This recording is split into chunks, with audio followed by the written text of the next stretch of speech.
રાજકોટની TRP game zone ઘટનામાં મૃત્યુ પામેલ મૃતકોની પ્રથમ માસિક પુણ્યતિથિ તારીખ 25 જૂનના રોજ શ્રદ્ધાંજલિ પાઠવવા માટે કલોલમાં ખૂની બંગલા 4 રસ્તા પાસે કલોલ શહેર કોંગ્રેસ સમિતિ દ્વારા શ્રદ્ધાંજલિ કાર્યક્રમ યોજાયો હતો। ભાજપ સરકાર વિરુદ્ધ સૂત્રોચ્ચાર કરવામાં આવ્યા।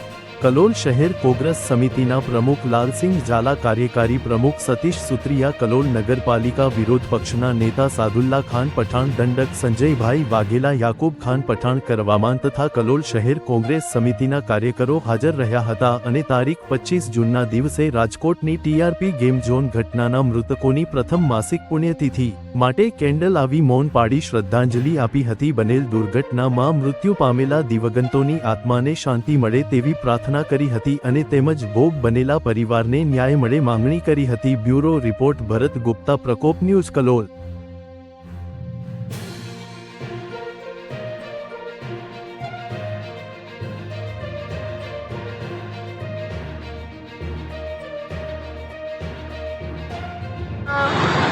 અવસાન નિમિત્તે કલોલ શહેર કોંગ્રેસ સમિતિ દ્વારા શ્રદ્ધાંજલિ કાર્યક્રમ આપ્યો અને આ કાર્યક્રમની અંદર કલોલ શહેરના આગેવાનો, હોદ્દેદારો, નગરપાલિકાના સભ્યો હાજર રહ્યા છે અને અમે એ બાળકો, જે પીડિત બાળકો છે, એમના માતા પિતાને આ બાબતનો ન્યાય મળી રહે એ બાબતની અમે સરકારને રજૂઆત કરીએ છીએ।